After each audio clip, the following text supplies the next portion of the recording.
बच्चों, इस वीडियो में हम चैप्टर 2 यूनिट्स एंड मेजरमेंट की एक्सरसाइज के क्वेश्चन नंबर 12 और 13 सॉल्व करेंगे। इससे पहले के क्वेश्चंस की वीडियो का लिंक आपको डिस्क्रिप्शन में मिल जाएगा। तो क्वेश्चन नंबर 12 देखते हैं। The mass of a box measured by grocer's balance is 2.300 kg। Two gold pieces of masses 20.15 gram and 20.17 gram are added to the box। बच्चों, क्वेश्चन में गिवन है कि एक बॉक्स का मास ग्रोसर्स बैलेंस पर 2.300 kg आता है और दो गोल्ड के पीसेस हैं, उनके भी मासेस हमें यहाँ पर गिवन हैं ग्राम में, उनको बॉक्स में ऐड कर दिया जाता है। What is part A the total mass of the box, part B the difference in the masses of the pieces to correct significant figures.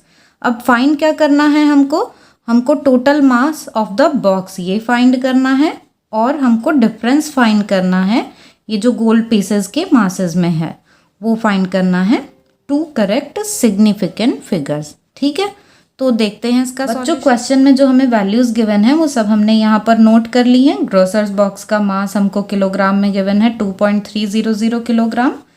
To gold pieces हैं, उनकी भी वैल्यूज हमने लिख ली है। ये हमें ग्राम में गिवन है, हमने कन्वर्ट कर लिया किलोग्राम में बाय डिवाइडिंग 1000। ठीक है, और यहाँ पर ये 2.300 किलोग्राम है, तो बच्चों मैथ्स में हमको पता ही है कि 2.300 को हम 2.3 भी लिख सकते हैं। यहाँ आपको सिग्निफिकेंट फिगर से कंफ्यूज नहीं होना है, वो अभी हमने यूज ही नहीं किया है, हम उसके कोई रूल्स नहीं देख रहे हैं, हम सिंपल मैथ्स की बात कर रहे हैं कि 2.300 है तो मैथ्स में हम इसको 2.3 लिख सकते हैं।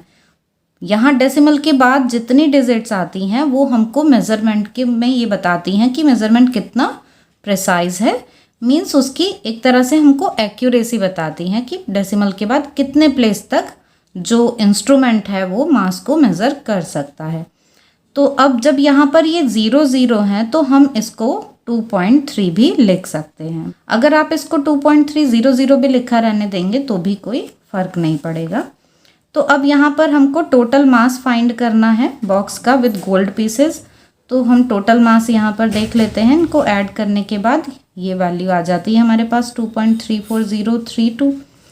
अब एडिशन में क्या है, we consider least decimal places in final result. Add करने के बाद डेसिमल नंबर्स को ऐड करने के बाद जो हमारा रिजल्ट आता है उसको हम देखते हैं कि लीस्ट डेसिमल प्लेसेस वाला कौन सा हमको नंबर गिवन है उसके अकॉर्डिंग लिखते हैं। तो यहाँ पर क्या है हमारे पास, ये बस 10th प्लेस तक है वैल्यू, उसके बाद तो कोई वैल्यू ही नहीं है, तो यही हमारा होगा लीस्ट डेसिमल प्लेस वाला।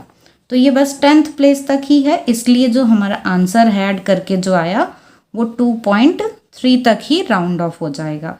तो जो टोटल मास है वो 2.3 kg ये आएगा। ये सिर्फ हम मैथमेटिक्स कर रहे हैं, यहाँ भी हमने सिग्निफिकेंट फिगर्स के रूल्स यूज़ नहीं किए हैं, तो उसके साथ आपको कंफ्यूज नहीं होना है। तो जो मास आ गया बॉक्स का वो 2.3 kg आया और पहले भी 2.3 kg था, तो इसीलिए ऐसा है कि जो गोल्ड है उसका मेज़रमेंट, उसका जो वेट है वो उसके लिए अलग तरीके के बैलेंस होते हैं। आपने देखा होगा ज्वेलर शॉप पर जो बैलेंस होते हैं तो उनसे ही मेज़र किया जाएगा, क्योंकि यहाँ पर तो ये दोनों पीसेस का जो मास है वो जस्ट एक तरह से इग्नोर ही हो गया है, वो यहाँ काउंट ही नहीं हो रहा है। तो अब यहाँ पर हम सिग्निफिकेंट फिगर्स देख सकते हैं। इस रिज़ल्ट में सिग्निफिकेंट फिगर्स कितनी हैं, 2। तो सबसे लास्ट में हमने रिज़ल्ट में सिग्निफिकेंट फिगर्स जो हैं वो यूज़ किए हैं कि वो कितनी होंगी। अब बी पार्ट में हमको फाइंड करना है difference in masses of gold pieces. ये जो हमारे पास गोल्ड पीसेस हैं ये 1, 2, इनके मासेस का डिफरेंस फाइंड करना है। तो सिर्फ हमें डिफरेंस फाइंड करना है, तो हम ग्राम में ही इनकी वैल्यूज़ लेके उनको सब्ट्रैक्ट कर देंगे। तो ये हमने वैल्यूज़ जो हैं इनका डिफरेंस फाइंड किया तो ये 0.02 आ गया।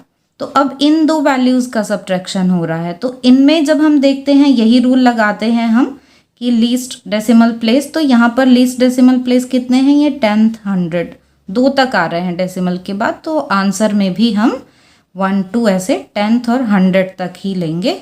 तो 0.02 यही आंसर रहेगा। और इसमें सिग्निफिकेंट फिगर्स कितनी हैं, 1 ये हम देख सकते हैं कि डेसिमल वाले नंबर में जो पहले 0 होती हैं वो काउंट नहीं होती हैं। तो यहाँ पर सिग्निफिकेंट फिगर्स आ गए 1। तो आपको ये क्वेश्चन समझ में आ गया होगा। अब हम देखते हैं question number 13। Question number 13. A physical quantity P is related to 4 observables A, B, C and D as follows. P is equal to A cube B square upon under root C D. यहाँ पर हमको एक physical quantity P के लिए ये relation दिया हुआ है जो A, B, C, D के मेजरमेंट से फाइंड किया जाता है।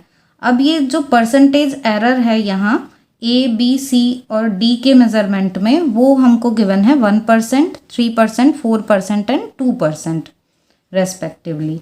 What is the percentage error in quantity P? अब जब इनमें एरर्स है तो इसमें भी एरर आएगी, तो इस क्वांटिटी P में कितनी परसेंटेज एरर है ये फाइंड करनी है हमको।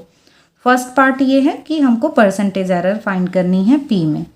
इसके बाद है क्वेश्चन में if the value of P calculated using the our relation turns out to be 3.763, to what value should you round off the result?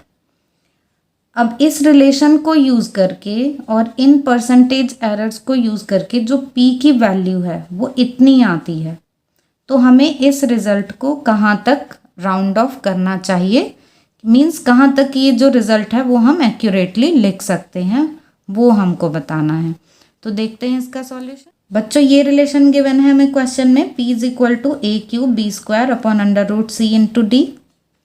अब हमको यहाँ P में परसेंटेज एरर फाइंड करनी है, तो पहले हम देख लेते हैं maximum fractional error in P। तो हम यहाँ रिलेटिव एरर फाइंड कर लेते हैं पहले P में, फिर 100 की मल्टीप्लाई कर देंगे उसमें तो परसेंटेज एरर आ जाएगी। और जो इस तरीके के रिलेशन होते हैं जिनमें ऐसे पावर्स होती हैं तो उनमें हम कैसे ये एरर फाइंड करते हैं, जैसे A क्यूब है तो हम इसको क्या लिखेंगे 3 into delta A upon A, मतलब ये रिलेटिव एरर और इस 3 केस में ये मल्टीप्लाई हो गई। ऐसे ही फिर यहाँ पर हम ये प्लस साइन लगा के इसके लिए लिख देते हैं 2 डेल्टा B अपॉन B, और फिर ऐसे ही C के लिए और D के लिए लिख देते हैं। यहाँ C स्क्वायर रूट में है तो इसलिए ये हम 1/2 लिख लेंगे। इसका मतलब क्या है, पावर 1/2 है इसकी, तो यहाँ 1/2। यहाँ पर ये आप ध्यान रखेंगे कि ये भी प्लस में है, माइनस में नहीं है। कई बार बच्चे कंफ्यूज हो जाते हैं कि ये डिवीज़न में है तो ये माइनस में आएगा, लेकिन एरर्स जो हैं वो हमेशा ऐड होती हैं, सब्ट्रैक्ट नहीं होती। A के मेज़रमेंट में कुछ एरर हुई, C के मेज़रमेंट में कुछ एरर हुई, तो ये अगर हम ऐसा करेंगे कि सब्ट्रैक्ट कर देंगे तो फिर तो हम एरर्स फाइंड ही नहीं कर पाएंगे ना, तो एरर्स जो हैं वो ऐड होती हैं। तो इसलिए हमने ये सब इस तरीके से लिख दिया और ये ऐड कर दिया। अब हमें यहाँ फाइंड करना है परसेंटेज एरर, तो हमने 100 से ये मल्टीप्लाई कर दी। ठीक है, तो 100 से इस साइड मल्टीप्लाई और इस साइड भी मल्टीप्लाई कर दी यहाँ ब्रैकेट के बाहर। एक्चुअल में हम देखें तो क्या हो गया, अब ये delta A upon A into 100, और यहाँ पर delta B upon B into 100, यहाँ पर delta C upon C into 100, ऐसे ही delta D upon D into 100। Means ये 100 जो है ये सभी टर्म्स के साथ है, मीन्स ये सभी के लिए परसेंटेज एरर हो जाएगी जो हमको क्वेश्चन में गिवन है कि A B C D की जो हमको परसेंटेज एरर्स दी हुई हैं वो अब हम इस क्वेश्चन में हमको परसेंटेज एरर्स गिवन है ना A B C और D के लिए, ये वैल्यूज़ हमें यहाँ गिवन है तो हमने वही रख दी हैं अब कि यहाँ पर delta A upon A into 100 की वैल्यू 1% है, ऐसे ही यहाँ delta B upon B into 100 की वैल्यू 3% है, ऐसे ही ये C और D के लिए हैं। तो यहाँ इनकी मल्टीप्लाई ये 3 आ गई, ये 3 2 जा 6 आ गया, और यहाँ पर ये 2 2 जा 4 तो 2 आ गया, और यहाँ पर भी ये 2, इनको ऐड करके आ गया 13%।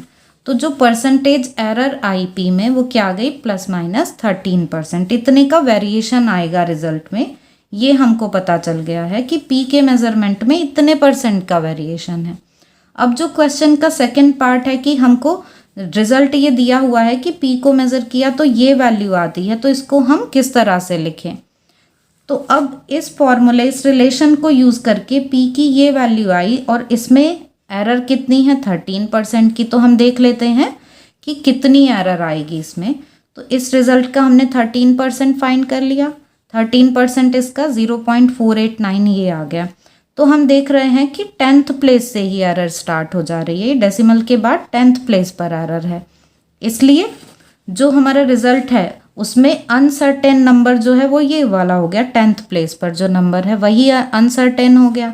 और सिग्निफिकेंट फिगर्स में हम क्या करते हैं, जो लास्ट डिजिट होती है वो अनसर्टेन वाली रखते हैं हम। तो सिग्निफिकेंट फिगर्स के अकॉर्डिंग ये जो रिजल्ट है हमारा, ये सिर्फ हमको 2 डिजिट तक ही लेना होगा, इसलिए इसको हम कहाँ तक राउंड ऑफ करेंगे, डेसिमल के बाद 1 डिजिट तक, तभी तो इसमें हम ये 10th प्लेस तक का रिजल्ट ले लेंगे। अब इसको राउंड ऑफ कर लेते हैं, तो ये 3 है, 3 की वजह से यहाँ राउंड ऑफ किया तो ये तो 6 ही रहेगा, लेकिन ये 6 5 से ज़्यादा है, इसलिए ये जो 7 है ये क्या हो जाएगा 8।